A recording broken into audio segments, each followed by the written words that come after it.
एक बहुत बड़े मुहद्दिस हुए सैयद दीदार अली शाह साहब अलवरी रहमतुल्लाह, बहुत बड़े सच्ची मुच्ची के मुहद्दिस थे।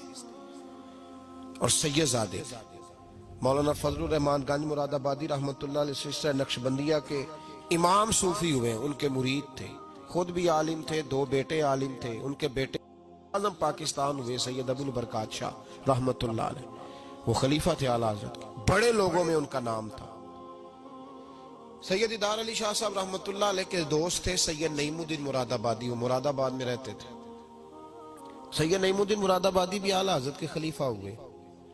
दीदार अली शाह साहब कहते मैं अक्सर सैयद नईमुद्दीन साहब से मिलने जाता तो वो मुझे फरमाते आओ तुम्हें हजरत शेख अहमद रजा के पास लेके चलो।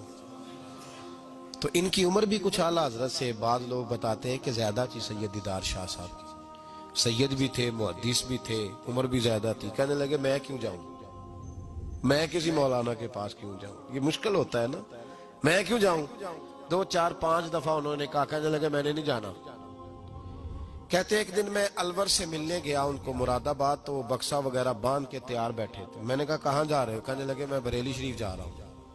कहने लगे यार सैयद हो के आलिम हो के आप वहीं हर वक्त पहुंचे रहते हैं।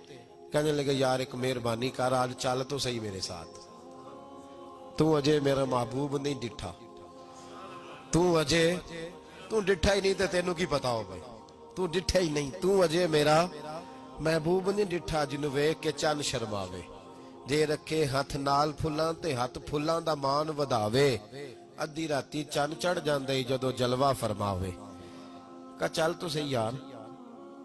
तो सैयद दीदार शाह साहब कहने लगे मैंने सुना है जात के पठान है, तबीयत के सख्त है।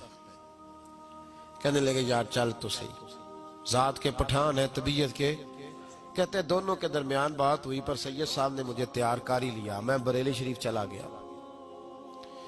फरमाते जब हम बरेली शरीफ पहुंचे तो रजा मस्जिद के अंदर ना असर की जमात हो रही थी। सैयद नईमुद्दीन साहब रहमतुल्लाह अलैह का वजू था, वो जमात में शामिल हो गए। तो मस्जिद के बाहर कुआं था, मैं वहां चला गया वजू करने के लिए। तो एक छोटा सा बच्चा था 8-10 साल का, उसने पानी निकाला हुआ था वजू करने के लिए। सैयद दीदार शाह साहब कहते हैं मैंने जल्दी से जाके ना पानी उठाया। मैंने कहा कोई खादम है नमाजियों को वजू कराता है।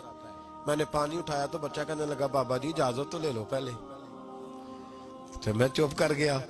तो मैंने कहा चलो इजाजत दे दो, वजू करना है। तो कहते हैं बच्चा कहने लगा आपको मसले का पता होना चाहिए कि नाबालिग अपनी मर्जी से भी अपनी चीज किसी को नहीं दे सकता। फरमाते हैं मेरे उसी वक्त दिमाग में घंटियां बजी। मैंने कहा सैयद दीदार अली शाह अहमद रजा के मदरसे के तो नाबालिगों का इल्म भी तुझसे ज्यादा है, उसके मदरसे के तो नाबालिगों का इल्म भी तुझसे ज्यादा है। छोटा बच्चा कहने लगा आपको मसले का नहीं पता कि नाबालिग अपनी मर्जी से भी अपनी शय नहीं दे सकता। फरमाते हैं उसने वुजू किया, फिर उसने खाली किया बर्तन, फिर मैंने पानी निकाला, वुजू किया।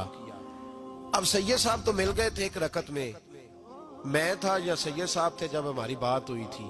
क्या कहा था उन्होंने, जात के पठान है, तबीयत के सख्त है। कहते हैं सैयद साहब जमात में शामिल हो गए, उनकी रखतें बाकी थी, वो नमाज पढ़ रहे थे। आला हजरत मस्जिद की सीढ़ियां उतर रहे थे, मैं चढ़ रहा था। रास्ते में मुलाकात हुई तो फरमाते हैं फाजिल बरेलवी ने सैयद समझ के मेरी बड़ी कदर की। उन्होंने जो झुक के सलाम किया और मेरी दस्तबोसी की और मुझे सीने से लगाया तो मैं उनकी तबीयत पे हैरान हो गया। सुना कुछ था और फिर किसी ने तारुफ भी नहीं कराया, मेरी आंखें देख के समझ गए सैयदजादा है। फरमाते मैंने ना धीमे लहजे, मुतासर ही बड़ा हुआ तो मैंने धीमे लहजे में एक बात पूछी। जब बात हुई थी तो मैं और सैयद नईमुद्दीन साहब थे और ये मुझे पक्का है कि उनकी आला हजरत से मुलाकात नहीं, वो तो नमाज मुकम्मल कर रहे।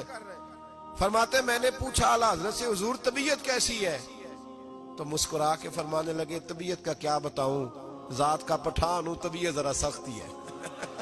क्या बताऊं तुम्हें तबीयत का, जात का पठान हूं तो तबीयत जरा सख्ती है। फरमाते बस मेरे वजूद पे तो बिजलियां ही दौड़ गई, मेरा तो हाल ही गैर हो गया।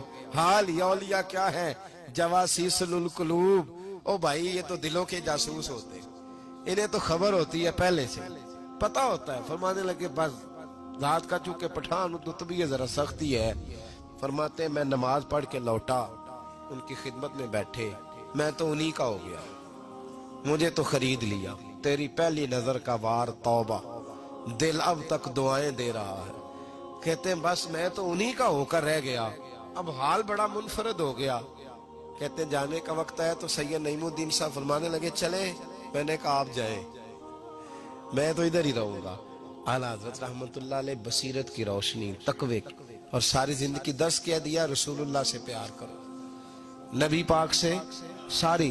और पता है जिंदगी क्या थी फाजिल बरेलवी की? नेमतें बांटता जिस सिमत वो ज़ीशान गया, साथ ही मुंशी रहमत का कलम दान गया। इन्हें जाना इन्हें माना न रखा गैर से काम, लिल्लाहिल हम्द मैं दुनिया से मुसलमान गया। और मदीने जाते थे तो दरे रसूल पे खड़े होके कहते थे चमक तुझ से पाते सब पाने वाले, मेरा दिल भी चमका दे चमकाने वाला। मैं मुजरिम हूँ आका, मुझे साथ ले लो कि रस्ते में है जा बजा थाने वाले। और फिर तड़प उठे, कहने लगे झूठे हैं जो महबूब की जिंदगी के कायल नहीं। तड़प उठे, दो कसमें उठाई एक शेर में, कहने लगे तू जिंदा है वल्लाह, तू जिंदा है वल्लाह, मेरी चश्मे आलम से छुप जाने वाले। फाजिल बरेलवी रहमतुल्लाह ने ढांगी बदल दिया, रंगी बदल दिए, इश्क रसूल की तहरीक बन गए आला हज़रत। जहां उनका नाम आएगा साथ हुजूर की नातें भी आएंगी, जहां उनका नाम आएगा हुजूर के हुस्न जमाल का तज़किरा भी आएगा, जहां उनका तज़किरा आएगा वहां महबूब की गुलामी का जिक्र भी आएगा। आला हजरत का जहां जिक्र कयामत तक किया जाएगा तो लोगों के दिलों में जो चीज हरारत बन के उभरेगी वो रसूलुल्लाह की मोहब्बत होगी। मैं अक्सर कहता हूँ है ये पैगाम हजरत अहमद रजा, बारगाह नबी के रहो।